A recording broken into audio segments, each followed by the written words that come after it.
What's going on, everybody? Sonar here, and this is a breakdown for the third stop on the FLW Tour here on Lake Seminole, and it was a pretty good event for me. Again, I made my second top 30 finish, finished 21st in this event. Obviously, you want to finish as high as you can go, and I feel like I did that this week. I really did do well with what I had. After practice, I wasn't very confident in even catching a limit. So I really turned a poor practice and what little I found into a solid finish that really puts me in a good position as far as Rookie of the Year. I'm leading Rookie of the Year. I believe right now, unofficially, I'm top 5 in Angler of the Year points and really good standing for the Cup. So that is the type of situation that you want to be in. So very, very happy with that. And 21st, you know, I also got another good check. So as far as this tournament goes, you know, again, practice was really, really slow. It wasn't eliciting any confidence from me. But I knew that I had one area that had some potential, especially under the conditions. I had this main creek channel in Spring Creek that kind of had real steep sides to it, had a really solid drop off, had a lot of standing timber right out there on the edge of the creek, and then it also made this turn and butted up against this ledge, this high spot. And so it was a really, really textbook area for fish that are heavily feeding on shad, and it was one of the only areas that I found that shad were consistently moving through that area. I could see them on my graphs. I could see them on the swimming around on the Panoptix live scope, and so I knew that it was a healthy area, that there was a solid ecosystem going on there, and that there had to be a good population of fish there. And I got 3 bites during one of the days of practice. So so that was kind of my key area, and that was the place that I beelined it for the first day of the tournament. And going into the first day, you don't really know what you have found during practice.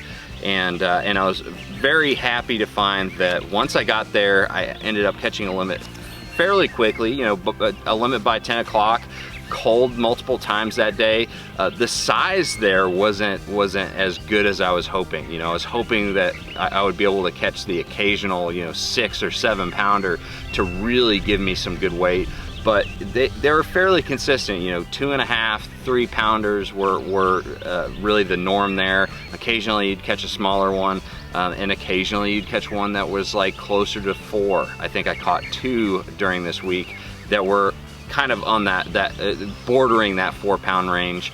And essentially that first day I just really keyed in on using the good old Texas rig, throwing a 1/4 ounce a Fitzgerald weight with a Z-Man Mag Fatties worm. I was using either plum or watermelon red, and just working it extremely slow. I started out by casting onto the high spot where there was a little bit of hydrilla growing, and then bringing it very slowly over that ledge, just kind of meeting where the timber started growing, and then dropping off onto that ledge, reeling back in and making another cast.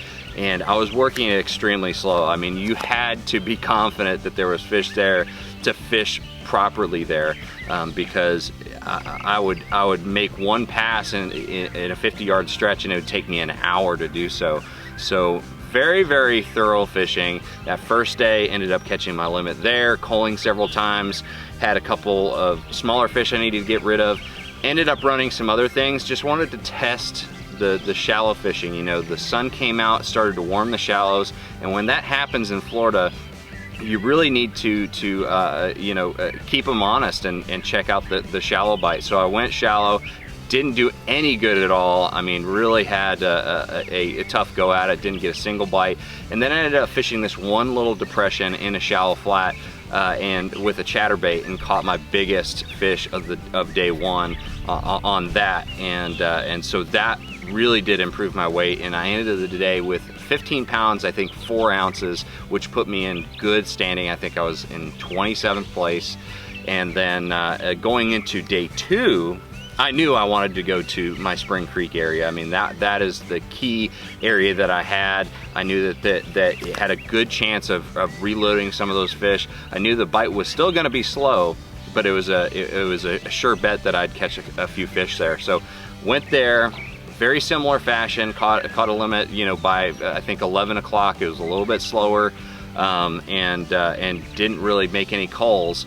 But it was a good solid limit to start out the day. I think I caught my biggest of the event off that spot on day 2. It was one right at 4 pounds. Again, the Mag Fatties worm was the absolute key for fishing that area and fishing extremely slow.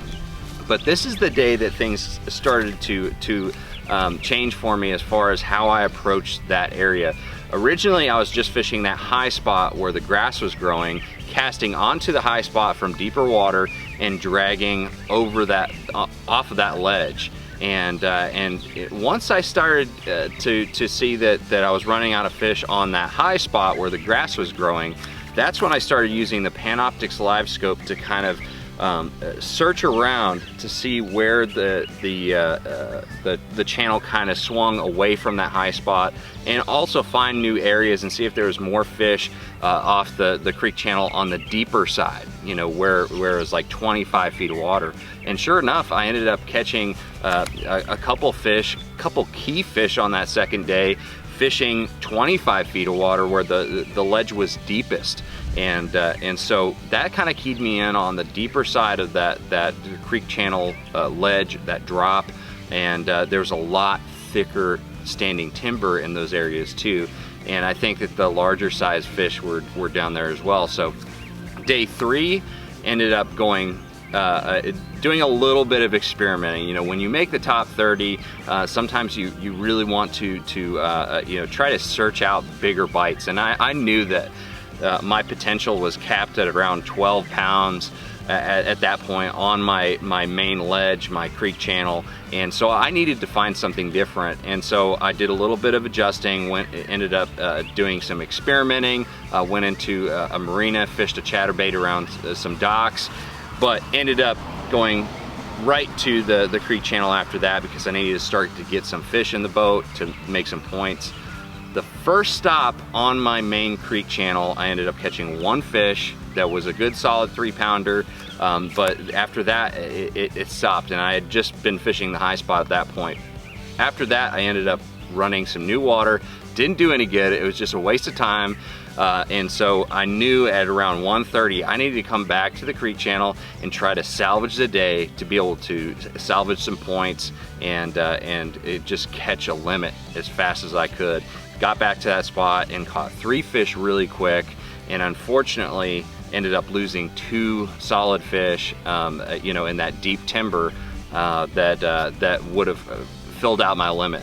And really the key was, at the end of the day, fishing that deeper ledge, you know, fishing from a different angle, fishing that 25-foot zone where I could see the fish in the drop very clearly on the Panoptix Live Scope, and make that precise cast, actually see the bait go down, and then work it slowly. I had the confidence that I was putting it in front of the fish because I could see them down there, and that was a really, really big key. So that ended the day with 4 fish, 8 pounds, 10 ounces, actually still moved me up from 23rd from the second day up to 21st. And that is my finish. That is my tournament here on Lake Seminole. Really just a testament to you know, doing the best with what you have. It was a situation where I only had that one spot, but I worked it to perfection. I really did a good job at fishing it. I could have made the adjustment and looked for those deeper ledge fish a little bit earlier. I think that is something that I wish I had done a little bit more, and I should have let them eat a little bit better, a little bit longer before I set the hook on the final day on those 2 fish that I lost. I just set the hook too quick, and they probably didn't choke it down as much as they had been doing. So, but overall, like I said, 21st, that puts me in a really good position for the season. So thank you guys so much for all your support. Thank you for watching these videos and subscribing on my YouTube page, my Instagram, and also my Facebook. You know, it really does mean a lot for you guys to support me on my first year fishing the FLW Tour. It has been a great ride so far, but we can't let off the gas right now because we've got Grand Lake coming up, and we've got 3 other events that we have to do really well in to keep this momentum going. So thanks again, and I'll see you guys out on the water. All right, so for this tackle breakdown, all we have to talk about is one rod. This is what I caught. The majority of my fish, all but one fish that I weighed in, were caught on this rod. I caught one fish on the first day that was on a Project Z chatterbait, half-ounce version, and in a shad pattern, and that was a key fish for me, but the majority of the fish were caught on this bait right here. A Z-Man Mag Fatties in plum or watermelon red. It's made of Elastec, so that was one of the biggest keys to me selecting this bait, is that working it very slow on the bottom, the tail would rise up because it's extremely buoyant, and the fact that I could use it one bait for the entire day is a really big point too, because I could really stay efficient. I didn't have to constantly be changing baits when I caught a fish. As far as the tackle that I used with this bait, simple Texas rig. I use a 3/16 or 1/4 ounce weight depending on the depth that I was fishing, and this is a Fitzgerald tungsten worm weight, and then I also use a Fitzgerald flippin' bead. I've been doing that a lot lately, is put the bead in between the weight and the bait to add a little bit of clacking sound and just a little bit more attraction to it, and it also maintains, it keeps the weight off of the knot, which it improves the life of that knot too. And then this is a really big key for me this week. This hook right here, this is the 957 worm hook from Hayabusa Fishing. This thing's spectacular. I was using a 5/0. It's extremely sharp, which of course is important with a hook, but it has an NRB coating to it. Okay, and those two things, being extremely sharp and having that very slick NRB coating on it, means that I got good solid hook penetration even in very deep water situations, which was really key, and it was very strong. You know, I was able to pull those fish out of that submerged standing timber and do real well with it. The line that I was using was 14-pound test, Vicious Pro Elite fluorocarbon. Did very well. It was an exceptional line for fishing around the wood and everything like that. It didn't have to go any heavier than that.